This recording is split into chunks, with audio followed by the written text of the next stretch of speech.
মহিলাদের ব্যাপারে আমি কথা বলবো, কারণ প্রতিদিন তারা আসেন, তাদের ব্যাপারে আমরা কথা বলতে পারি না, সময় পাই না। মা বোনদের ব্যাপারে ইসলাম কি বলে এটা আমাদের জানা দরকার। এখন আমি আপনাদের সামনে পেশ করতে চাই যে কোরআন ইসলাম নারীদেরকে কি দিয়েছে।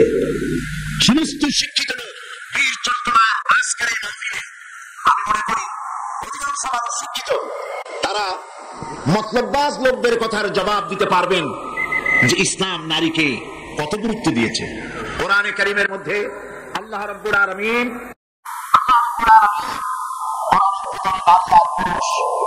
পাশাপাশি এনেছেন।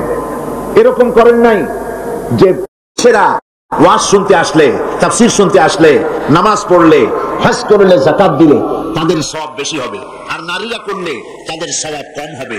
এরকম আছে নাকি? দেখেন আল্লাহ পাক কি বলছেন। আল্লাহ রাব্বুল কোরআনে কারীমের ভিতরে বলছেন, মান আমিলা সালিহাম মিন যাকারিন আও উনসা ওয়া হুয়া মুমিনুন ফালানুহইয়ান্নাহু হায়াতান তাইয়্যিবা। আল্লাহ পাক বলেন, পুরুষ বা নারী যেই নেক আমল করবে, যারাই নেক আমল করবে, আমলে সালেহ করবে, ভালো কাজ করবে, আমি দুনিয়ায় তাদেরকে পবিত্র জীবন, সুন্দর স্বাচ্ছন্দ্যপূর্ণ জীবন যাপনের তৌফিক দিয়া দিব। এটা হলো দুনিয়ার পুরস্কার। আর আখিরাতে কি দেব? পুরস্কার আমলে সালেহ করবে, নেক কাজ করবে, পরকালে কি দিব? ওয়ালানাজজিয়ান্নাহুম আজরাহুম বিআহসানি মা কানু ইয়ামালুন। এবং কিয়ামতের দিন তারা যে দুনিয়ায় ভালো ভালো কাজ করেছিল, এর জন্য আমি তাদেরকে কিয়ামতে পুরস্কৃত করব। এখানে কি নারী বাদ পড়ছে? মেয়ে লোক বাদ পড়েছে? পড়ে নাই। আবার আল্লাহ পাক বলছেন সূরা মুমিন দেখুন, ومن عمل صالحا من ذكر أو أنثى وهو مؤمن فأولئك يدخلون الجنة। যেই ভালো কাজ করবে, সে পুরুষ হোক অথবা নারী হোক, মুমিন ব্যক্তি পুরুষ হোক অথবা নারী হোক, ভালো কাজ করলে পরে আমি কিয়ামতের দিন তাদেরকে জান্নাতে প্রবেশ করাবো, জান্নাতবাসী হবে। والمؤمنات بعضهم أولياء بعض يأمرون بالمعروف وينهون عن المنكر। মুমিন পুরুষ আর মুমিন নারী পরস্পরের সহযোগী, এবং তারা কি করে? মানুষকে কাজের আদেশ, অন্যায় কাজ থেকে ফিরায় রাখে, তারা নামাজকে প্রতিষ্ঠা করে, তারা যাকাতকে আদায় করে এবং আল্লাহ রাসূলের আনুগত্য করে চলে। তাহলে আয়াতে কারিমাগুলির, আল্লাহ পাকের এই আয়াতগুলির মধ্য দিয়ে আমরা বুঝতে পারলাম যে আল্লাহ পাক পুরুষ এবং নারীকে, এখানেই পুরুষের কথা প্রায়, সেখানে নারীর কথা সমভাবে আল্লাহ বলে নারী এবং পুরুষের সমান অধিকারের কথাই প্রতিষ্ঠিত করলেন। এমন এক সময় ছিল যখন কন্যা সন্তান জন্মগ্রহণ এবং সেই জাহালাতের যুগে কন্যা হয়েছে, মেয়ে হয়েছে, শুনলে পরে স্বামীর মুখ কালো হয়ে যেত, মুখটা মলিন হয়ে যেত, এবং বাচ্চাটাকে ধরে আছাড় মেরে ফেলে দিত। জীবিত অবস্থায় কবরের মধ্যে পুঁতে রাখতো, পাথর মেরে মাথাটা থেতলো করে দিত। আল্লাহ পাক কোরআনে কারীমে বলেছেন, বিআইয়ি যামবিন কুতিলাত, কোন অপরাধে এই কন্যা সন্তানটিকে হত্যা করলে? কি অপরাধটা? বনু তামিমের এক ব্যক্তি ইসলাম কবুল করার পর লোকটি কাঁদতেছিল, হাদিস শরীফে ঘটনাটি এসেছে। নবী করিম সাল্লাল্লাহু আলাইহি ওয়াসাল্লাম তাকে প্রশ্ন করলেন, তুমি কাঁদছো কেন? লোকটি বলছে, হে নবী, আমি তো মুসলমান হলাম, কিন্তু আমার গুনাহ কি মাফ হয়েছে? আল্লাহর নবী বলেন, তুমি যখন পড়েছো লা ইলাহা ইল্লাল্লাহু মুহাম্মাদুর রাসূলুল্লাহ, এই কালেমা পড়ার সঙ্গে সঙ্গে তোমার জীবনের সকল গুনাহ রাশি আল্লাহ রাব্বুল আলামিন মাফ করে দিয়েছেন। কিন্তু লোকটি কান্না থামছে না। আমি যে প্রশ্ন করলেন, গুনাহ তো মাফ হয়েছে, আমি তোমার গ্যারান্টি দিলাম, এরপরে কাঁদো কেন? সে বলছে, হে রাসূল, আমি এমন গুনাহ করেছি যা সর্বক্ষণ আমাকে পীড়া দেয়। কি গুনাহ করেছো? সে বলল যে আমার স্ত্রী গর্ভবতী ছিল, গর্ভাবস্থায় তাকে রেখে আমি ব্যবসা করতে গিয়েছিলাম। ফিরে যখন এসেছি অনেকদিন পর স্ত্রী খবর দিল তার এক মরা সন্তান হয়েছে। আমি ভুলে গেলাম বিষয়। বেশ কয়েক বছর পর আমার ঘরে একটি ফুটফুটে সুন্দরী ছোট্ট একটি মেয়ে দৌড়দৌড়ি করতে দেখলাম। আমার খুব আগ্রহ হলো মেয়েটাকে দেখতে। আমি প্রশ্ন করলাম বউকে, এ মেয়েটি কার? বউ কাছে এসে বলল, এ মেয়েটি তোমারই। সেদিন আমি মিথ্যা কথা বলেছিলাম, এটা যদি তুমি শুনতে পারো তুমি মেরে ফেলে দেবে। সেই ভয়তে আমি বলি নাই। আমি আমার দূর সম্পর্কীয় আত্মীয়র বাড়িতে তাকে প্রতিপালনের ব্যবস্থা করেছি, আর তারপরে একটু বড় হয়েছে, বড় নিয়ে আসছি। এখন হয়তো তুমি তাকে দেখে আর মারতে পারবে না, সেই ভরসা করে এনেছি। আমি মেয়েটিকে আদর করলাম, স্নেহ করলাম, মমতা করলাম। কয়েকদিন যাওয়ার পর আমার মনের মধ্যে চিন্তা জাগলো, এই মেয়েটা তো শৈশব থেকে কৈশোরে পদার্পণ করবে, তারপরে যৌবন পাবে, এরপরে তাকে বিয়ে দিতে হবে। আমি সমাজপতি, আমার মেয়ে অন্যের বাড়িতে রান্না করে খাওয়াবে, অন্যের বাড়ির কাপড় চোপড় পরিষ্কার করবে, তাহলে তো আমার সম্মান বাঁচবে না, আমার ইজ্জত বাঁচবে না। আমি তখন সিদ্ধান্ত নিলাম এই অপমানের চাইতে মেয়েটিকে মেরে ফেলা অনেক ভালো। আমি ওকে বললাম, মেয়েটিকে সাজিয়ে দাও, গুছিয়ে দাও, একটু বেড়াস। স্ত্রী সরল মনে মেয়েটাকে সাজিয়ে গুছিয়ে দিল। এই মেয়েটিকে নিয়ে আমি চললাম। কিছু দূর দৌড়ে যায় আমার সামনে, আবার পেছনে আমার কাছে আব্বা আব্বা বলে ছুটে আসে। আমার পেছনে দৌড়ে জড়িয়ে ধরে। এভাবে যেতে যেতে এক নির্জন এলাকায় গিয়ে, এক পাহাড়ি এলাকায় গিয়ে আমার চাদরের ভেতর থেকে মাটি খোঁড়ার যন্ত্র বের করে মাটি খোঁড়া আরম্ভ করলাম। মেয়ে আমার কাছে বসে বলছে, বাবা তুমি এত কষ্ট করছো কেন? সে তো বুঝতে পারতেছে না যে আমি তার জন্য কবর খনন করতেছি। আমি মাটি খুঁড়তেছি, মাটি এসে আমার জামায় লাগে, দাড়িতে লাগে, আর আমার মেয়ে আমার পাশে বসে আমার দাড়ি থেকে জামা থেকে ধুলাবালি সরায় দিচ্ছে আর বলছে, বাবা তুমি এত কষ্ট করছো কেন? গর্তটা যখন খনন করা হয়ে গেল, মেয়েটার হাত পা মেয়ে বুঝতে পেরেছে আমি তাকে মেরে ফেলবো। মেয়ে তখন বলছে, বাবা আমাকে মেরো না, আমি তোমাকে বাবা থেকে তোমাকে সমাজে নিন্দনীয় করবো না, আমাকে মেরো না। আমি তার কোনো কথা শুনলাম না। হাত পা বেঁধে সদরের কুয়ার ভিতরে, গর্তের ভিতরে নিক্ষেপ করলাম। মেয়েটি আমার চিৎকার মেরে বলতেছে, বাবা আমাকে মেরো না, আমি তোমাকে বাবা বলে শরণ দিব না। বলছে, রাসূল আমার পাষাণ হৃদয় বলল না। শেষবারের মতো একটা পাথরকে উঁচু করে আমি আমার মেয়ের মস্তককে লক্ষ্য করে এই পাথর সজোরে নিক্ষেপ করলাম। মেয়ের বুক ফেটে রক্ত ফিনকি দিয়ে বেরিয়ে গেল, আর মেয়ের মুখ থেকে আব্বা বলে একটা চিৎকার বেরোলো। ওই আব্বা চিৎকার এখনো যেন আমার কানে আমি শুনতে পাই। শরীফে এসেছে, নবীজি কাহিনী শুনতেছিলেন, আর নবীজির রহমতের নবীর চোখ দিয়া পানি পড়ে দাড়ি ভিজে ভিজে ছিল। এমন সময় ছিল যখন নারীদের কোনো সম্মান ছিল না, ইজ্জত ছিল না। নারীর সম্মান কে দিল? আল্লাহ দিলেন। বলেন কে দিলেন? আজকে আমাদের জানতে হবে ইসলাম কি দিল আর পাশ্চাত্য কি দিল। নারী, ইসলাম যা দিয়েছে নারীকে, পুরুষকে নারীকে ইসলাম যে সমান অধিকার দিয়েছে, পৃথিবীতে কেউ তা দিতে পারে না। নারীর জীবনে তিনটা ভাগ করা যায়, নারীর জীবনকে তিনটা ভাগ করা যায়।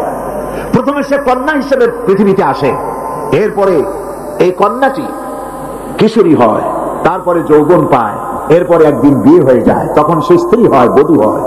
তো প্রথম স্তর হচ্ছে, প্রথম অধ্যায় নারীর জীবনের প্রথম অধ্যায় সে কন্যা, দ্বিতীয় অধ্যায় সে বধূ, তৃতীয় অধ্যায় সে মাতা হয়ে যায়। ইসলাম এই তিন অধ্যায় নারীকে কি দিল, কি অধিকার দিল, এবং স্বামী আর স্ত্রীর মধ্যে কি সম্পর্কে গড়ে দিল ইসলাম, আমাদের জানা দরকার। দেখুন নবী করিম সাল্লাল্লাহু আলাইহি ওয়াসাল্লাম একটা কন্যাকে কি মর্যাদা দিচ্ছে। হাদিস শরীফে এসেছে, কোন ঘরে একটি কন্যা সন্তান জন্মগ্রহণ করে, ওই ঘরের ভিতরে তখন এক রহমতের ফেরেশতা আসে, এসে বলে, আসসালামু আলাইকুম ইয়া আহলাল বাইত, হে ঘরের মালিকেরা, হে ঘরের গৃহবাসীরা, তোমাদের উপরে আল্লাহর রহমত বর্ষিত হোক। ফেরেশতা চলে যায় কন্যাটির কাছে, ওই নবজাত কন্যার কাছে গিয়ে নূরের তৈরি পর দিয়ে এই কন্যার মাথা বুলায় আর বলতে থাকে, এই কন্যাটিকে যে যত্ন করবে, আদর করবে, আদর শিখাবে, সাহায্য করবে, আল্লাহ সাহায্য কিয়ামত পর্যন্ত তার সাথে অব্যাহত থাকবে। এই হাদিস ছেলের জন্য এরকম একটি হাদিস নাই, এরকম একটি হাদিস এসছে মেয়েদের জন্য। সুবহানাল্লাহ। নবীজি বলছেন, মান আলা জারিয়াতাইনি হাত্তা তাবলুগা জা ইয়াউমাল কিয়ামাতি আনা ওয়া হুয়া কাহাতাইনি ওয়া দাম্মা আসাবিহু, আখরাজাহু মুসলিম। মুসলিম শরীফের হাদিসের মধ্যে এসেছে, আল্লাহর নবী বলেন, যদি কারো দুটি কন্যা সন্তান হয় আর ওই কন্যা সন্তানটিকে বয়সপ্রাপ্ত হওয়া পর্যন্ত যদি তাকে প্রতিপালন করে এবং তাকে সহযোগিতা করে, কিয়ামতের দিন আমি মুহাম্মদ সাল্লাল্লাহু আলাইহি ওয়াসাল্লাম আর ওই দুই কন্যার পিতা পাশাপাশি অবস্থান করব জান্নাতে। এই কথা ছেলেদের ব্যাপারে বলা হয় নাই, কাদের ব্যাপারে বলা হয়েছে? মেয়েদের ব্যাপারে। নবী করিম সাল্লাল্লাহু আলাইহি ওয়াসাল্লাম বলেছেন, ওয়ান জাবির বিন আব্দুল্লাহ রাদিয়াল্লাহু তাআলা আনহু قال رسول الله صلى الله عليه وسلم من كان له ثلاث بنات يربيهن ويكفيهن ويرحمهن فقد وجب له الجنة।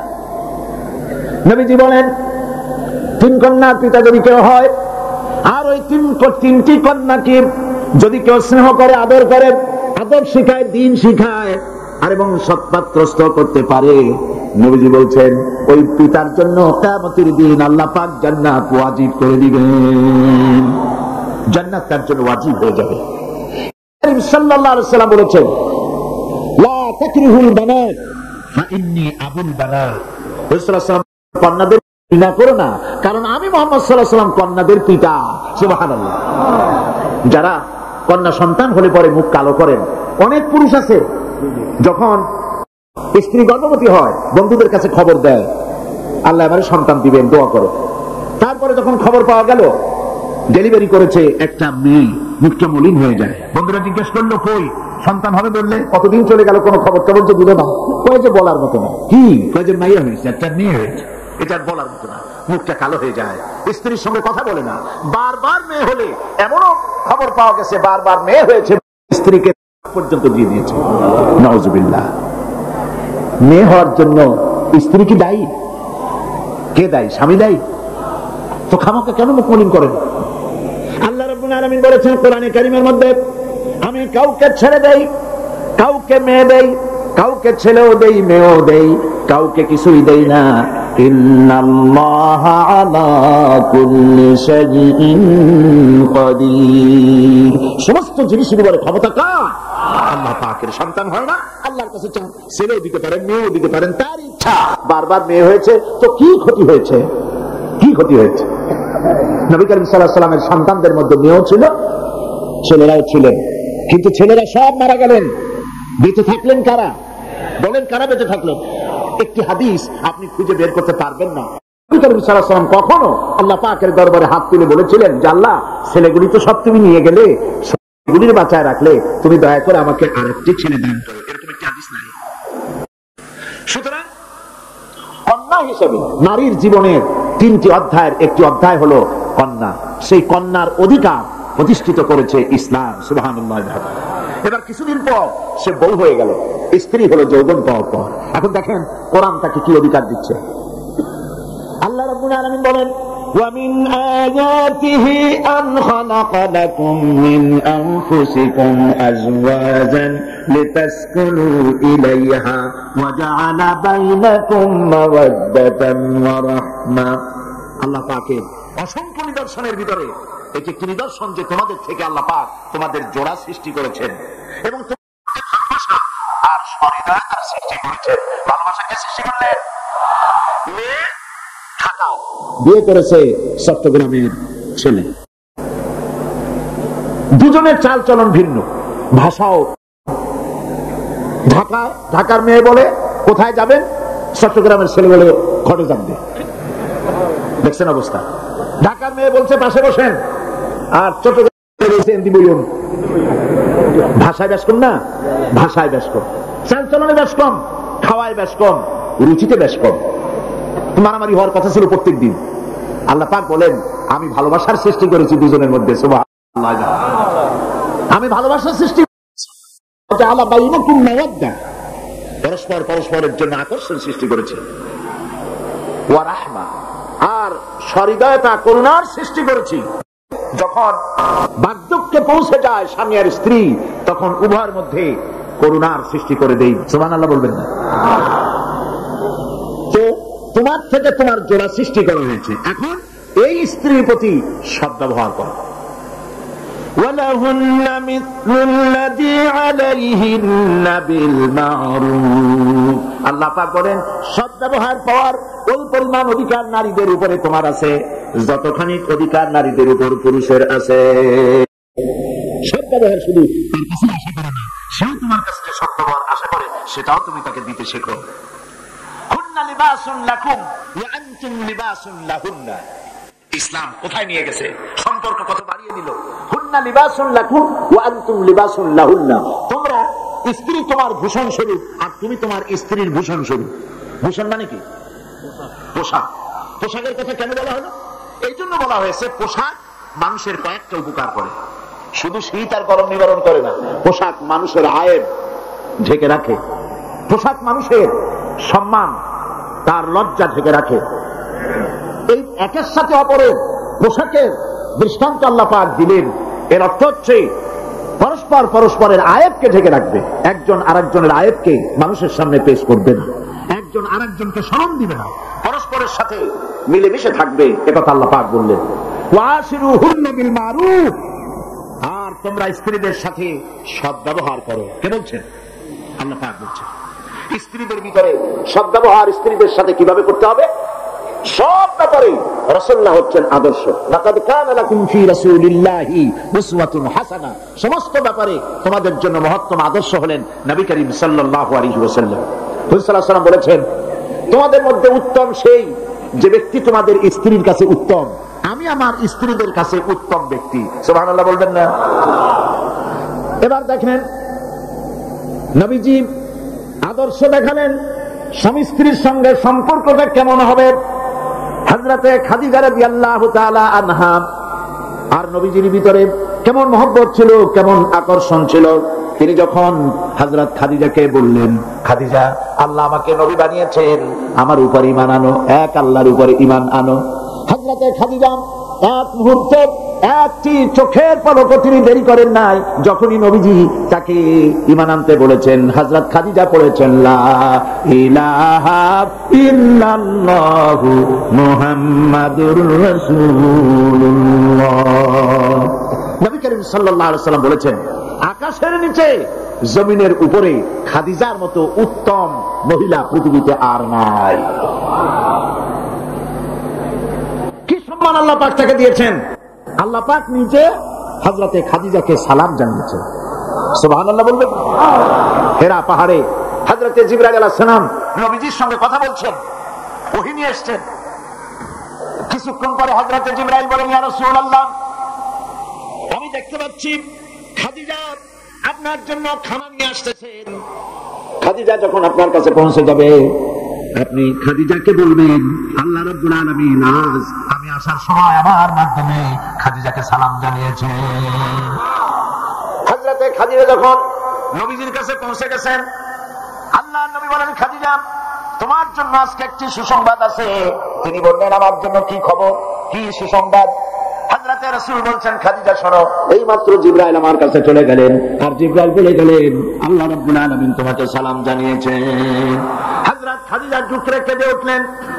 তিনি বললেন, ইয়া রাসূলুল্লাহ, আমার মানব জন্ম সার্থক হয়ে গেছে, আল্লাহ আমারে সালাম জানাইছেন, এর চাইতে সৌভাগ্য আমার জীবনে আর কিছুই নাই। তবে নবীজি আল্লাহর সালামের জবাব কেমনে দিতে হয় আমি জানি না, আপনি দয়া করে আমার পক্ষ থেকে আল্লাহর সালাম যেমনে দিলে আল্লাহ খুশি হয় তেমনি আপনি দিয়া দিবেন। কি মহব্বত স্বামী আর স্ত্রীর ভিতরে ছিল হযরতে খাদিজা, হযরতে রাসূল করিম সাল্লাল্লাহু আলাইহি ওয়াসাল্লাম। নবী করিম সাল্লাল্লাহু আলাইহি ওয়াসাল্লামের ঘরে হযরত খাদিজা যতদিন ছিলেন আরেকটি বিবাহ তিনি করেননি। হযরত আয়েশা বলছেন, নবীজি আমার কাছে ঘুমানো ছিলেন, গভীর রাত্রে আমার ঘুম ভেঙে গেল। আমি চিন্তা করলাম নবীজি কোথায় গেলেন, মনে করলাম অন্য কোন স্ত্রীর ঘরে গেছে নাকি। আমি খুঁজতে লাগলাম, কোন ঘরে পাওয়া গেল না। খুঁজতে খুঁজতে অবশেষে আমি নবীজিকে পেলাম রিয়াদুল জান্নাতের ভেতরের মসজিদে নববীর জান্নাতের টুকরার ভেতরে বসে নবীজি মুনাজাত করতেছেন। আমিও পিছনে আল্লাহর দরবারে হাত তুললাম। নবীজি বলতেছিলেন, রব্বুল আলামিন কঠিন এই হাসরের ময়দানে মা তার সন্তান ভুলে যাবে, তার সন্তান যাবে, স্বামী তার স্ত্রীকে হারায় ফেলবে, স্ত্রী তার স্বামীকে চিনবে না। ওই কঠিন হাসরের ময়দানে তাআলা আমি যেন আমার খাদিজারে হারাইয়া না যাই। মুনাজাত শেষ হওয়ার পর হযরত আয়েশা বলেন, ইয়া রাসূলুল্লাহ, খাদিজা এই বুড়ির কথা এখনো কেন আপনার মনে পড়ে? খাদিজার পরে কুমারী মেয়েও তো আপনি বিয়ে করেছেন, খাদিজার কথা কেন বুড়ির কথা ভুলতে পারেন না? নবীজি বলেন, আয়েশা রে, খাদিজার সম্পর্কে এরকম কথা আর তুমি বলবে না। তোমরা জানো না, তোমরা সবাই আমার সুদিনের স্ত্রী, আর খাদিজা আমার এমন সময়ের স্ত্রী যখন এই মক্কা নগরীতে মুহাম্মদ সাল্লাল্লাহু আলাইহি ওয়াসাল্লামের পা রাখার জায়গা ছিল না। হযরত আয়েশা বললেন, ইয়া রাসূলুল্লাহ, আমি ক্ষমা চাই, আমাকে মাফ করে দিন। আমি খাদিজার সম্পর্কে এমন কথা আর উচ্চারণ করব না, তবে খাদিজার সম্পর্কে আমার কিছু কথা শোনান। হযরত নবীজি বলেন, আয়েশা রে, শোনো, আমার সঙ্গে বিবাহের পর খাদিজার ধন সম্পত্তি যা ছিল আল্লাহর রাস্তায় সব উজাড় করে দিয়েছে। কতদিন না খেয়ে থেকেছে, একদিনের জন্য বলে নাই আপনার সাথে বিয়ে হয়েছে বলে আজ আমি না খাইয়ে আসি। সারাদিন সারা রাত দাওয়াতের কাজ করে আমি যখনই দরজার কাছে ফিরেছি, যত রাত হোক না কেন, একবার বলেছি খাদিজা, অমনি দরজা খুলে গেছে। আমি প্রশ্ন করেছি, খাদিজা, যত রাত্রে আসলাম একদিনও দুইটা ডাক দেওয়া লাগলো না, তুমি কি ঘুমাও না? হযরতে খাদিজা বলেছেন, ইয়া রাসূলুল্লাহ, আপনি দিনের দাওয়াতের জন্য ব্যস্ত, কষ্ট করেন, আমি মনে মনে ভাবি আমি যদি ঘুমায় থাকি রাতের বেলায়, আর নবীজি যদি দরজার কাছে এসে খাদিজা খাদিজা বলে ডাকাডাকি করেন, উঠতে যদি আমার দেরি হয় আল্লাহর নবীর সঙ্গে বেয়াদবি হয়ে যাবে, এইটা মনে করে বিছানায় না ঘুমাইয়া যতক্ষণ আপনি না ফেরেন এই দরজাটার সাথে পিঠ লাগাইয়া দাঁড়াইয়া দাঁড়াইয়া ঘুমায়। হযরত আয়েশা বলেছেন, আমাদের ঘরে রান্না বান্না তেমন হতো না, আমাদের ঘরে তেমন গোশত খাওয়ার সুযোগ আমাদের কিসমতে তেমন হতো না। যদি কোনদিন আমাদের ঘরে দুম্বা বা ছাগল জবাহ হতো, কষ্ট করে নবীজি কেটে ভাগ করে সমস্ত স্ত্রীদের ঘরে দিয়ে দিতেন। এরপরে কয়েকটা গোশতের টুকরা একটা টুকরায় নিয়ে হযরত খাদিজা মদিনার অলিতে গলিতে ঘুরে বেড়াতেন। খাদিজার কোন বান্ধবী পাওয়া যায় কিনা? সুবহানাল্লাহ। নবী করিম সাল্লাল্লাহু আলাইহি ওয়াসাল্লাম তার স্ত্রীদেরকে এভাবে ভালোবাসতেন, আর স্ত্রীরাও নবীর জন্য এভাবে ভালোবাসতেন, ভালোবাসা দিতে। স্ত্রী অধিকার ইসলাম দিয়েছে, আর কেউ দিতে পারে না। আর এই স্ত্রীদের মধ্যে সব থেকে উত্তম স্ত্রীকে নবীজি বলেছেন, আদ-দুনিয়া কুল্লুহা মাতাউন ওয়া খায়রুল মাতাঈদ দুনিয়া ইমরাতুস সালিহা। দুনিয়ার সবকিছু সম্পদ, এর মধ্যে উত্তম নিয়ামত হচ্ছে পতিপরায়ণা। সুবহানাল্লাহ। হুজুর বলেছেন, তিনটি জিনিস আমি পছন্দ করি, তিনটি জিনিস আমার প্রিয়। একটি হলো নামাজ, একটি হলো সুগন্ধ, আর একটি হলো স্ত্রী। সুবহানাল্লাহ। এই স্ত্রীকে সমান অধিকার দিয়েছে নবীজি, আল্লাহর ইসলাম সমান অধিকার দিয়েছে। নারীর অর্থনৈতিক অধিকার প্রতিষ্ঠিত করেছে ইসলাম, তাকে অর্থনৈতিক অধিকার দিয়েছে, মহারানার ব্যবস্থা করেছে। কোরআন বলছে, ফাতুহুন্না উজুরাহুন্না ফারিদা, ফরজ রূপী দায়িত্ব হিসাবে স্ত্রীর মহারানার টাকা আদায় করে দাও।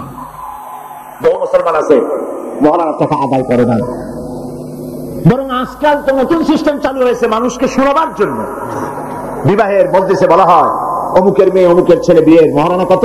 5,55,555 পয়সা। সামনে একটা টাকা বা পয়সা জিরো থাকতে পারবে না, একটা নিয়ম নীতি করে নিচ্ছে। এই টাকাগুলি মহারানার টাকা সঠিকভাবে আদায় করা হয় না অনেক ক্ষেত্রে, একথা ঠিক কিনা? বরং উল্টো করে মহারানা আদায় করা হয় মেয়ে পক্ষের কাছ থেকে, কন্যা পক্ষের কাছ থেকে। এইটাকে কি বলা হয়? এটাকে কি বলা হয়? এটা হলো যৌতুক নামের কৌতুক। মেয়ে পক্ষের কাছ থেকে টাকা আদায় করা। মেয়ে পক্ষ যদি ইচ্ছে করে বর পক্ষকে যদি টাকা দেয়, পয়সা দেয়, গাড়ি দেয়, বাড়ি দেয়, কোনো আপত্তি নেই, দিতে পারে। কিন্তু ডিমান্ড করে নেওয়া, চেয়ে নেওয়া সম্পূর্ণ হারাম। কন্যার পিতার মাথা 12 বছর, 18 বছর, 20 বছর, 25 বছর লালন পালন করে কলিজার টুকরা সন্তানটাই তো দিয়ে দিল। এর চাইতে টেলিভিশন, গাড়ি বাড়ি বেশি হয় কি করে? এই যৌতুক বাংলাদেশের সর্বত্র আছে, অবশ্য চট্টগ্রামে নাই।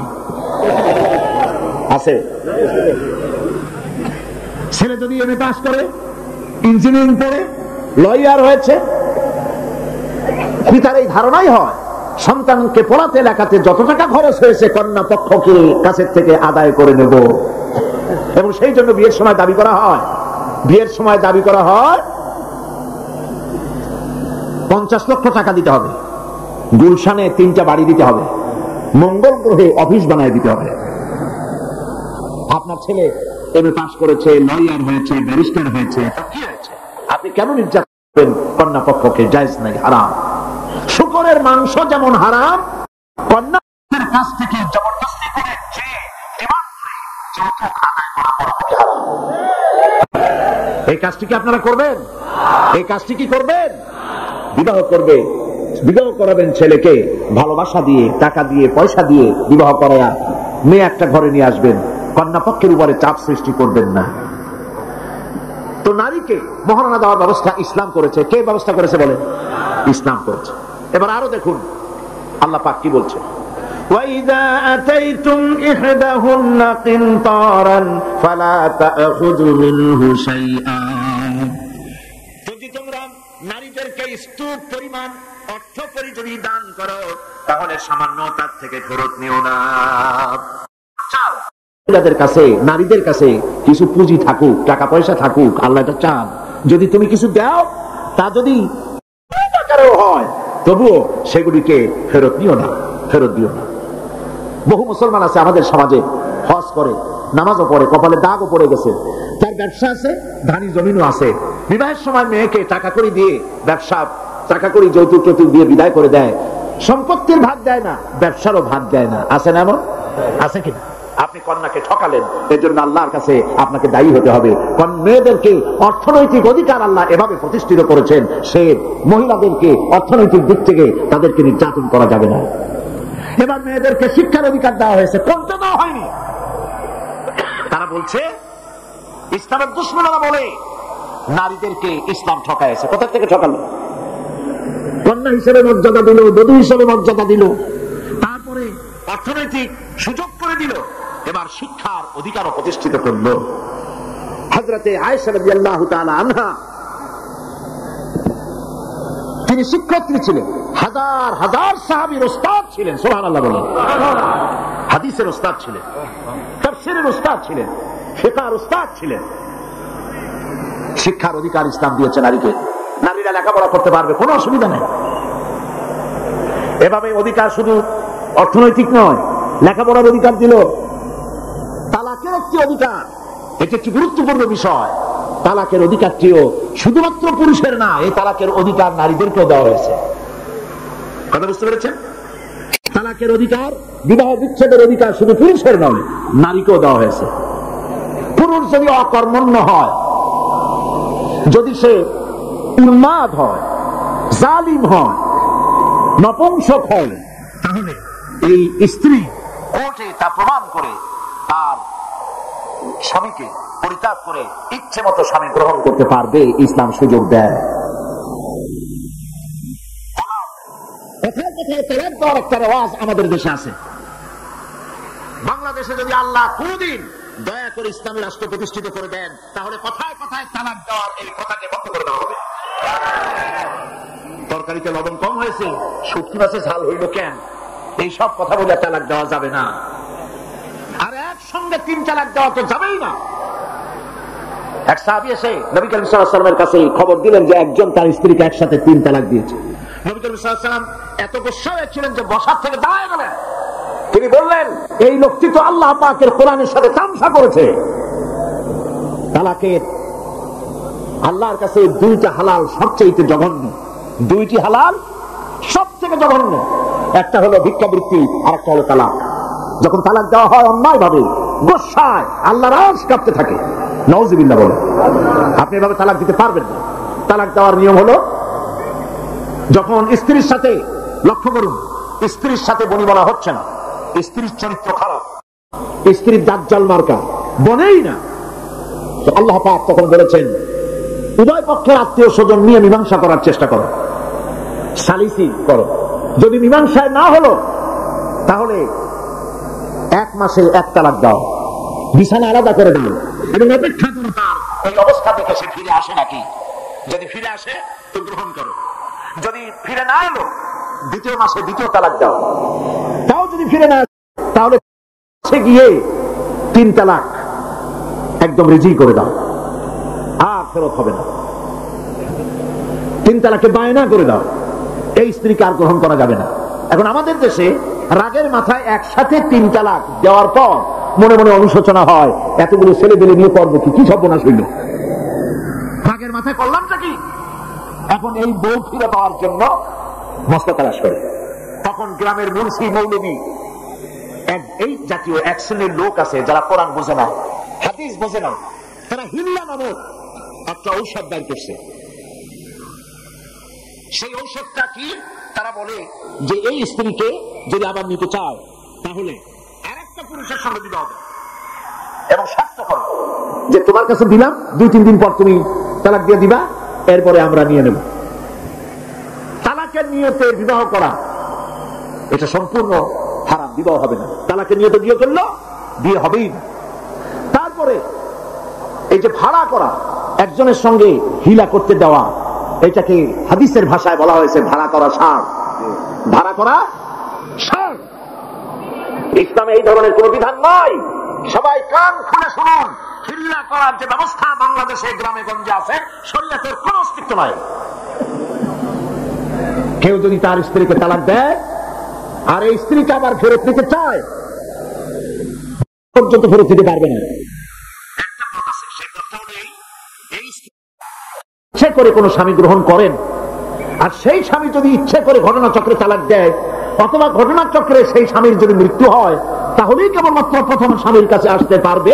এছাড়া প্রথম স্বামীর কাছে আসা কিয়ামত পর্যন্ত সম্ভব নয়। এইটা ইসলাম করেছে দৃষ্টান্তমূলক শাস্তি দেওয়ার জন্য। কথায় কথায় তালাক দেবা, বাগুন ভট্টায় মরিচ হইল কেন, এইসব শয়তানি চলবে না। এইটার জন্যই এই বিধান করা হয়েছে। তালাক কখনো রাগের মাথায় এই জঘন্য কাজ কেউ করবেন না। যদি করতেই হয় তাহলে 3 মাসে 3 তালাক হবে, একসাথে 3 তালাক দেওয়া যাবে না। যদি কেউ একসাথে 3 তালাক দিয়ে বসে, তালাক হয়ে যাবে, এটাও মনে রাখবেন, তালাক হয়ে যাবে। তবে আল্লাহ পাক অসন্তুষ্ট হবেন, নারাজ হবেন, গুসায় আল্লাহর আরশ কাঁপতে থাকে। এই কাজটি কখনো করবেন না। আল্লাহ পাক তালাক চান না, আল্লাহ চান স্বামী স্ত্রীর মধ্যে মহব্বত পয়দা হোক। সুবহানাল্লাহ। যদি স্ত্রীর উপর রাগ হয়, তোমরা পরস্পরের অনুগ্রহকে ভুলে। আজকের একটা ব্যাপারে মন খারাপ হয়েছে, তুমি চিন্তা করো তোমার জীবনের অনেক ক্ষেত্রে এই স্ত্রীর অনেক অবদান আছে, সেগুলিকে মনে করে আজকেরটা মাফ করে দিলেই তো সারে। সুবহানাল্লাহ। আল্লাহ পাক চান না স্বামী স্ত্রীর ভিতরে অসন্তুষ্টি থাকুক এবং তালাক পর্যায়ে চলে যায়। একবার নবী করিম সাল্লাল্লাহু আলাইহি ওয়াসাল্লাম বসে আছেন মসজিদে নববীর ভিতরে, মুখ মলিন, সাহাবায়ে কেরাম ভয়তে কথা বলতে পারছেন না।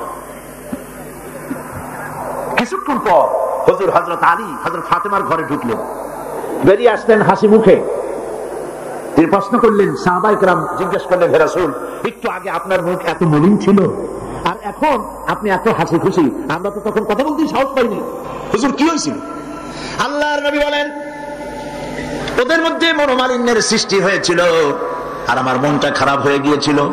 ওদের, বুঝতে পারছেন তো, হযরত আলী এবং ফাতেমার মধ্যে মনোমালিন্য সৃষ্টি হয়েছিল, আমার মনটা খারাপ হয়ে গিয়েছিল।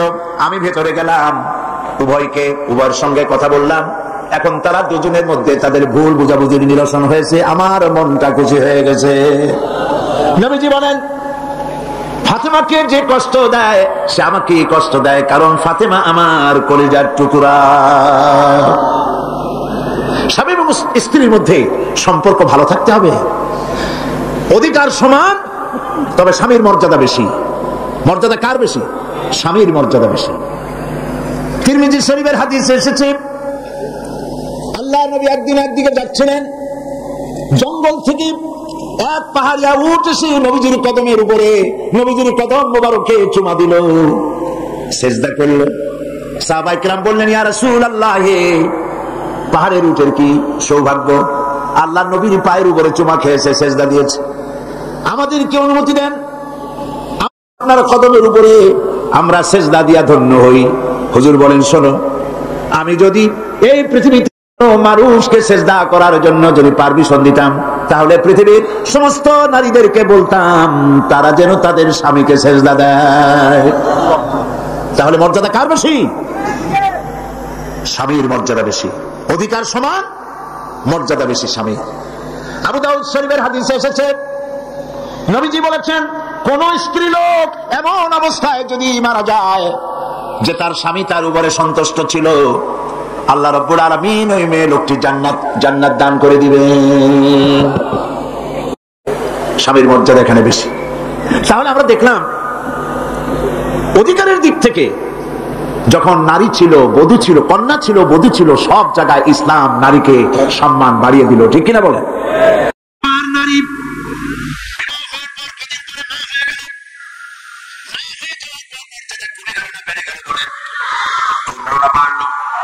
নবীজি বলছেন, আল্লাহর নবীর সামনে একজন সাহাবী এসে প্রশ্ন করলেন, হে আল্লাহর রাসূল, খিদমত করব কার? মান আহাক্কুন নাস বিহুসনি সাহাবাতি? ক্বালা উম্মুক। ক্বালা সুম্মা মান? ক্বালা উম্মুক। ক্বালা সুম্মা মান? ক্বালা উম্মুক। ক্বালা সুম্মা মান? ক্বালা আবুক। আখরাজাহুল বুখারী। বুখারী শরীফের হাদিস। সাহাবী জিজ্ঞেস করছেন, ইয়া রাসূলুল্লাহ, খিদমত করব কার? হুজুর বলেন, তোমার মায়ের। তারপরে কার? তোমার মায়ের। তারপরে কার? তোমার মায়ের। তারপরে কার? তোমার পিতার। বাপের চাইতে মায়ের মর্যাদা কয় গুণ বেড়ে গেল বলেন? 3 গুণ বেড়ে গেল মর্যাদা। আল্লাহর নবী মসজিদে নববীতে বসে আছেন, সাহাবায়ে কেরাম কর্তৃক পরিবেষ্টিত হয়ে এমন সময় একজন বুড়ি মসজিদে প্রবেশ করেছেন। হুজুর তাকে দেখে দাঁড়ায় গেলেন। কাছে যখন এলেন মহিলা, নবীজি নিজের গায়ের চাদর বিছায়া দিলেন। মহিলা চলে যাওয়ার পর সাহাবায়ে কেরাম প্রশ্ন করলেন, ইয়া রাসূলুল্লাহ, আমরা তো চিনলাম না এই মহিলাকে। একজন মেয়ে লোকের জন্য নবীজি তার গায়ের চাদর বিছায়া দেয়, এত বড় সম্মানী মহিলা আমরা চিনলাম না, তিনি কে? আল্লাহর নবী বললেন, আমার মায়ের দুধ আমার কিসমতে তেমন হয় নাই, যার কোলে কাকে চড়ে, যার বুকের দুধ খাইয়া আমি বড় হয়েছি, এই আমার সেই দুধ মা হযরতে হালিমাতুস সাদিয়া। মায়ের মহব্বত কেমনে করতে হবে? মা যখন হয়ে গেলেন, সম্মান বেড়ে গেল সন্তানের কাছে। একজন সাহাবী এসে কাছে বলছেন, হে রাসূল, আমার মায়ের মেজাজ খুব খারাপ। হাদিস, আমার মায়ের মেজাজ খুব খারাপ। হুজুর প্রশ্ন করলেন, তোমার মা যখন তোমার গর্ভে রাখছিলেন তখন তো মেজাজ খারাপ ছিল না? তিনি বললেন, হুজুর আমি সত্যি বলছি, মেজাজ খুবই খারাপ। হুজুর বলছেন, তোমাকে যখন তোমার মা ডেলিভারি করেছিল তখন তো মেজাজ খারাপ ছিল না? কই না হুজুর, দারুণ খারাপ মেজাজ। হুজুর বললেন, তোমার 2.5 বছর 2 বছর ধরে যখন দুধ খাওয়াইছিল তোমার মা, তখন তো তার মেজাজ খারাপ ছিল না। সাহাবী যখন এর পরেও বললেন, ইয়া রাসূলুল্লাহ, আমি আমার মায়ের দুধের হক আদায় করে দিয়েছি। হুজুর বললেন, দুধের হক আদায় করেছো তুমি, তোমার মায়ের একটি শব্দের হক তুমি আদায় করতে পারো নাই। তুমি যদি পড়ে গেছো ছোট্টবেলায়, খাটের থেকে, কোলের থেকে পড়ে গেছো, কেঁদে উঠছো, আর তোমার মা যে তখন বলেছে, সারা জীবন এই একটি শব্দের হক আদায় করতে পারবে না। মায়ের সম্মান ইসলাম এভাবে বাড়িয়ে দিল। আল্লাহ রাব্বুল আলামিন শিখাই দিলেন, ওয়াকাদা রাব্বুকা আল্লা তা'বুদু ইল্লা ইয়্যাহু ওয়া বিল ওয়ালিদাইনি ইহসানা। তোমার রবের পক্ষ থেকে তো ফয়সালা হয়েছে যে আমার ইবাদত করার পর মা বাপের ইহসান করবে। দেখেন অবস্থাটা দেখুন, লক্ষ্য করুন, আল্লাহর ইবাদতের পরেই বান্দা কাজ করবে। বলেন কার? মা বাপ ইহসান করো। মা বাপের সামনে চোখ দিয়ে চোখ লাগায় কথা বলবে না। ওয়ালা তাকুল লাহুমা উফিন ওয়ালা তানহারহুমা, ঝিরকি দিবে না, ধমক দিবে না। আর তাদের সঙ্গে কোন ভাষায় কথা বলবে তাও আল্লাহ শিখাই দিয়েছেন। আল্লাহ পাক বলেন, ওয়া কুল লাহুমা কাওলান কারীমা, সম্মান সূচক কথা বলো মা বাবার সাথে। আর শিখাই দিলেন জন্য আমার কাছে এই ভাষায় দোয়া করো, রব্বির হামহুমা কামা রাব্বায়ানি সগীরা। আয় আমার রব, আমার বাবা ছোটবেলায় আমাকে যেভাবে স্নেহের করে লালন পালন করেছে, আল্লাহ পাক দয়া করে আমাকে, আমার পিতামাতাকে তোমার রহমতের কোলে লালন পালন করো। আল্লাহ পাক শিখাই দিয়েছেন। এই দোয়া করবেন তো? মনে থাকবে? প্রত্যেক নামাজের পরে মুনাজাতে এই দোয়া করবেন। মা বোনেরা লেখাপড়া করতে পারবেন, চাকরি করতে পারবেন, জিহাদে যেতে পারবেন, সবই করতে পারবেন পর্দার ভিতরে থেকে। আল্লাহ পাক কোরআনে কারিমে বলেছেন, ওয়াকারনা ফি বুয়ুতিকুন্না ওয়ালা তাবাররাজনা তাবাররুজাল জাহিলিয়াতিল উলা। ওয়াকারনা ফি বুয়ুতিকুন্না, তোমরা তোমাদের ঘরের মধ্যে থাকো আর জাহিলিয়াতের যুগে মতো করে সাজসজ্জা করে তোমরা বেরিও না, ঠাকঠমক করে বেরিও না, সৌন্দর্য প্রদর্শনী করো না। পৃথিবীতে বিভিন্ন দেশে মিস সুন্দরী প্রতিযোগিতা হয় না? হয় কিনা? সুন্দরী প্রতিযোগিতা হয় পৃথিবীর বিভিন্ন দেশে। Miss China, miss Thailand, miss America, miss Canada, এভাবে নাম হয়। সুন্দরী প্রতিযোগিতা কি? সুন্দরী প্রতিযোগিতা করতে গিয়ে বিচারক মন্ডলী সুন্দরীদের শরীরের যেসব জায়গা মাপজোপ করে তা কেবলমাত্র শয়তানের পক্ষে, পুরুষের পক্ষে সম্ভব নয়। যারা এই বিচারক মন্ডলী থাকে নির্লজ্জ বেহায়া, তারা কি তার নিজের মেয়ের, নিজের বোনের শরীরের সেসব জায়গা মাপ করতে পারবে? লম্পট। বাংলাদেশে সুন্দরী প্রতিযোগিতা কিয়ামত পর্যন্ত হতে দেওয়া হবে না। পর্দার বিষয়টি আলোচনা করতেছিলাম। পর্দা করা ফরজ। পর্দা করা কি ফরজ? নবীজি বলেছেন এমন এক সময় আসবে, قال رسول الله صلى الله عليه وسلم نساء كاسية عارية مميلة مائلة رؤوسهن كالبخت المائلة لا يدخلن الجنة ولا يجدن ريحها أخرجه مسلم। আল্লাহর নবী বলেন এমন এক জামানা আসবে যখন বস্ত্র পরিধানকারিণী উলঙ্গিনী হবে মেয়ে লোকগুলি, উটের চুটের মতো করে খোপা বেঁধে মরাল সময় হেলে দুলে পরপুরুষের আকর্ষণ করে রাস্তায় চলাফেরা করবে। এদের এরা জান্নাতের কথা, জান্নাতের সুঘ্রাণ এদের নাকে প্রবেশ করবে না। কাসিয়াতুন আরিয়া, বস্ত্র পরিধানকারিণী উলঙ্গিনী। কথা শুনতেছেন আপনারা? বুঝতে পারতেছেন? বস্ত্র পরিধানকারিণী উলঙ্গিনী, এমন কাপড় পরছে যা পরাও যা, না পরাও তাই, জান্নাতে যেতে পারবে না। এই জন্য অশালীন পোশাক বাদ দিতে হবে। রাসূলুল্লাহ বলেছেন আরাফাতের ময়দানে, তোমরা যেমন খাবে তোমাদের মেয়েদেরকে, স্ত্রীদেরকে তেমন পরাবে।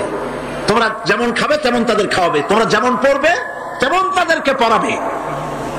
কেউ কেউ এর অর্থ করেছে যেমন খাবো তেমন খাওয়াবো, এটা তো ঠিক আছে। যেমন পরি তেমন তাদেরই পরাতে হবে। তো পুরুষও প্যান্ট শার্ট পরে মেয়েদেরকেও প্যান্ট শার্ট পরানো শুরু করছে। নাউজুবিল্লাহ বলে। কিয়ামতের অনেকগুলি আলামত আছে। হযরত আলী রাদিয়াল্লাহু তাআলা হাদিস রওয়ায়াত করেছেন, কিয়ামতের পূর্বে 15টি লক্ষণ প্রকাশ পাবে। তিরমিজি শরীফের হাদিস। তার মধ্যে একটি লক্ষণ হলো এই, মেয়েরা পুরুষের পোশাক পরবে, পুরুষরা মেয়েদের পোশাক পরবে। এটা তো শুরু হয়ে গেছে। শুরু হয়েছে কিনা? মেয়েরা আমাদের দেশেও এই প্রচলন শুরু হয়েছে। কোন কোন ক্ষেত্রে মহিলারা প্যান্ট শার্ট ইত্যাদি চাদরবিহীন এগুলি পরে রাস্তায় বেরোনো শুরু হয়ে গেছে। আমাদের দেশে এগুলি কম। বিদেশে দেখেছি কানে দুল পরে। আমাদের দেশে দুল পরা শুরু করছে কিনা আমার চোখে এখনো পড়ে নাই। আছে? আমি তো এত খাতায় দেখি, তারপরেও আমার নজরে পড়ে নাই। তবে চেন পরা দেখেছি, সোনার চেন বহু নজরে পড়েছে। চেন গলায় পরে পুরুষ মাঘের পৌষের প্রচন্ড শীতে সামনের 3-4টা বোতাম খোলা রাখে, যাতে মানুষে বুঝে উনি একখান কিছু করছে। হারাম, হারাম। পুরুষের জন্য একটি স্বর্ণ জায়েজ নাই। কারো যদি থাকে এগুলি খুলে আজই, বউ থাকলে বউরে দাও, না থাকলে বোনেরে দাও, থাকলে কিছু যদি না থাকে বাক্সে উঠায় রাখো, বউ আসলে তারে পরাই দিও, তোমার জন্য হারাম। বিদেশে কানে দুল পরে, নাকে ফুল পরে। আমি অবাক হয়েছি, ঠোঁটে রিং, ঠোঁটে জিহ্বাও রিং পরে। ভাত খায় কেমনে আল্লাহই জানে। শয়তান কারে বলে না। আমার দেশে জিহ্বা ঠোঁটে রিং আমি দেখিনি। আমি ইউরোপ আমেরিকা দেখেছি, মাথার চুল চতুর্দিক থেকে কেটে মাথার চান্দির উপরে তালপট্টির দ্বীপের মতো বানায় রাখে, আবার দুই দিক থেকে কামাইয়া মাথার উপরে তাল পাতার মতো রঙিন করে চুল খাড়া করে রাখে, আবার পেছনের চুল ছোট ছোট করে কেটে ওইখানে বাড়ির নম্বর, রোড নম্বর, টেলিফোন নম্বর লিখে রাখে। আমি দেখে বলছি, শয়তানে যদি এই সব দেখে খালি কানবে আর বলবে যে আমি শয়তান হয়েছিলাম কেন। কত মারাত্মক হয়েছে মানুষ এই শয়তানদের মুক্ত করে, নাউজুবিল্লাহ বলে। এই জন্য পোশাকের ব্যাপারে মা বোনরা কেমন পোশাক পরবে আল্লাহ পাক কোরআনের মধ্যে বলে দিয়েছেন। ওরা সমান অধিকার দিতে চায়, নারীকে পুরুষ বানায়া পুরুষের সমান অধিকার দিতে চায়, আর ইসলাম নারীকে নারীর মর্যাদায় রেখে পুরুষের সমান অধিকার। কথাটার পার্থক্য আছে কি নাই, বুঝতে পেরেছেন কিনা? নারীর পোশাক শাড়ি মার্জিত। আল্লাহ পাক কোরআন শরীফের মধ্যে বলেছেন, মহিলারা এমন একটা কাপড় পরবে যেই কাপড়টা এমন শাড়ি পরার পর অথবা সালোয়ার কামিজ পরার পর, কাপড় চোপড় পরার পর এর উপর একটা চাদর পরবে এমন যেই চাদরটা মাথাটা, গলাটা, বুকটা ঢেকে যায়, এমন একটি চাদর পরা আল্লাহ পাক ফরজ করে দিয়েছেন প্রত্যেকটি বয়সপ্রাপ্ত নারী করে। সেই জন্য মা বোনদেরকে তাদের কাপড় চোপড় শালীন হতে হবে। কোরআন শরীফে আল্লাহ পাক বলেছেন, ওয়ালা তাকরাবুজ জিনা ইন্নাহু কানা ফাহিশাতান ওয়া সাআ সাবিলা। জিনা করা তো কথা, জিনার নিকটবর্তীও হয় না। এখন জিনার নিকটবর্তী কিভাবে হয়? জিনা করা তো দূরের কথা, জিনার কাছেও যাও না। জিনার কাছে যাওয়ার জন্য এগুলি হচ্ছে রুট, অশ্লীল গান, অশ্লীল বাজনা, সৌন্দর্য প্রতিযোগিতা, নারীদের অশালীন অমার্জিত কাপড় চোপড় পরে রাস্তায় বেরোনো, এগুলি জিনা ব্যভিচার পথকে বাড়িয়ে দেয়। বলেন নাউযুবিল্লাহি মিন যালিক। এই জন্য মহিলাদের চাদর পরার কথা বলা হয়েছে, বোরকা পরার কথা বলা হয়েছে, হিজাব এবং নিকাব পরার কথা বলা হয়েছে। মহিলাদের ঘরই হচ্ছে তাদের জন্য জিহাদ। জিহাদের ফজিলত বয়ান করার পর মা বোনরা জিজ্ঞেস করেছেন, হে রাসূল, আমাদের জিহাদের উপায় কি? হুজুর বলেছেন, আলাইকুন্না বিল বাইতি ফাইন্নাহুম জিহাদুকুন্না। তুমি ঘরে থাকো, ঘরটাই তোমার জন্য জিহাদ। সন্তান প্রতিপালন করা, এটাই তোমার জন্য জিহাদ।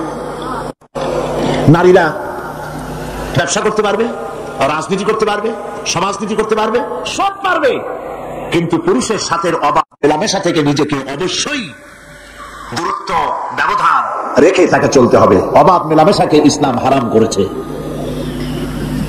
আর নারীদের জন্য নবী করিম সাল্লাল্লাহু আলাইহি ওয়াসাল্লাম বলেছেন, আল মারআতু ইযা সাল্লাত খামসাহা ওয়া সামাত শাহরাহা ওয়া আতাত বালাহা ওয়া আহসানাত ফারজাহা।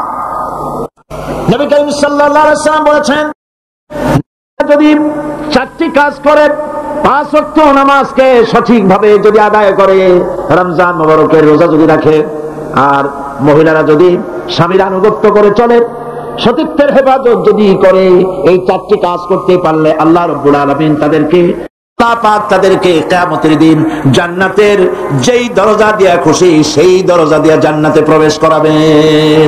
যেটা দিয়া সে যেতে চায় সেটা দিয়েই সে জান্নাতে যেতে পারবে। মহিলাদের অধিকার এর থেকে আর কি প্রতিষ্ঠিত করা হবে? মহিলাদের জন্য নামাজের ব্যবস্থা করা হয়েছে। মসজিদে নববী, যেখানে 1 রাকাত নামাজে 50,000 রাকাতের সওয়াব হয়। মসজিদে হারাম, যেখানে 1 রাকাত নামাজ পড়লে পরে 1 লক্ষ রাকাত নামাজ সওয়াব হয়, সেখানে নবী করিম সাল্লাল্লাহু আলাইহি ওয়াসাল্লাম নামাজ ব্যবস্থা করেছেন। যারা হজ করতে গেছেন তারা দেখে আসেন, দেখছেন না? জান নাই হজে কেউ? মসজিদে নববীতে নিসা এখন পর্যন্ত মহিলাদের জন্য আলাদা দরজা রয়েছে, এবং মসজিদে নববীর মূল নামাজের জায়গায় অনঠোট মহিলাদের জন্য সংরক্ষিত। লক্ষ লক্ষ মহিলারা একসঙ্গে নামাজ পড়তে পারে। অবাধ মেলামেশা থেকে নিজেদেরকে রক্ষা করে তারা ব্যবসা বাণিজ্য করতে পারবে। এমনকি তাদেরকে এত অধিকার দেওয়া হয়েছে যে বিবাহের সময় শুধুমাত্র ছেলে চয়েস করে নেবে কন্যাকে, এখানেই শেষ। মেয়েকে তার স্বামী পছন্দ করার ইখতিয়ার একজন মহিলা, একজন যুবতী রাসূলের কাছে এসে বলছেন, ইয়া রাসূলুল্লাহ, আমার মা বাপ ছোট্ট অবস্থায় আমাকে বাল্য বিবাহ দিয়েছে। তখন তো বিয়ে বুঝতাম না, এখন ওই স্বামী আমার পছন্দ হয় না, আমি এখন কি করব? লক্ষ্য করুন, আমি এখন কি করব? আল্লাহর নবী বলছেন, তোমার ইখতিয়ার। ইচ্ছে করলে এই বিবাহ তুমি রাখতেও পারো, ইচ্ছে করলে এই বিবাহ ভঙ্গ করে ইচ্ছে মতো স্বামী গ্রহণ করতে পারো। তাও সুবহানাল্লাহ কবেন না। এবার চিন্তা করুন, এর থেকে নারীর অধিকার কারে বলে? আমাদের দেশে নিয়ম হয়েছে শুধুমাত্র ছেলে মেয়ে দেখতে যাবে, আর সে দেখাটাও অপমানকর রীতিমতো। গিয়েই নাম কি? তো বলবে আমার নাম বিলকিস অথবা আকাশ খাতুন অথবা এই জাতীয়। এখন তো নামগুলি খুব একেবারে বেকায়দা মনেও থাকে, একটা নাম বলে দিল। আচ্ছা দেখি মাথার কাপড় ফালাও, চুল কেমন দেখি, হাঁটো দেখি, দাঁতগুলো বাইর করো। আশ্চর্য কথা, আপনি দাঁত দেখতে গেছেন নাকি গাবতলিতে গরু কিনতে গেছেন নাকি? কি অমর্যাদা কর! জিজ্ঞেস তো করা উচিত, দেখা হওয়ার পর নাম কি, বাপের নাম কি, এরপরে জিজ্ঞেস করা উচিত কোরআন শরীফ কি পড়তে জানেন? তো শুনান একটু কোরআন শরীফ। একতরফা ভাবে দেখা হলো, কোরআন শরীফ তো জিজ্ঞেস করেই না, বরং জিজ্ঞাসা উল্টাতে হয় রবীন্দ্রনাথের সঙ্গীত জানেন কিনা। সময় এখন আগের মতো নাই, এখন পাল্টে গেছে, এখন যুগ অন্যরকম হয়ে গেছে। এখন পাল্টা জিজ্ঞাসাও আসতেছে, জিজ্ঞেস করে আমার নাম তো শুনাইলাম, এবার বলেন আপনার নাম কি? আমার নাম বলতে নিয়ে একটু দাঁড়ান, কোমর সোজা করেন, হাঁটেন সামনের দিকে, দাঁত বাইর করেন। পছন্দ হইল না, বলবে অ্যাবাউট টার্ন, বাড়ির দিকে ডবল মার্কস। যেমনটি করছিলেন তেমনটি পাবেন। ইসলাম অধিকার দিয়েছে উভয়কে দেখে নেবে। বাল্য বিবাহ ইসলাম আদৌ স্বীকৃতি দেয় না, আপনি করতে পারবেন না। জবরদস্তি করে, জুলুম করে, চাপ সৃষ্টি করে মেয়েকে বিবাহ দিতে পারবেন না, তার অনুমতি লাগবে। ইসলাম সে অধিকার নারীকে দিয়েছে। এই জন্য মেয়েদের সামাজিক অধিকার, অধিকার, বৈবাহিক অধিকার, সম্পত্তিতে অধিকার, সব অধিকার ইসলাম একটা একটা করে আদায় করে দিয়েছে। সকলে বলে আলহামদুলিল্লাহ। এরপরে মহিলাদের কিছু কাজ রয়েছে, যে কাজগুলি তাদের করতে হবে।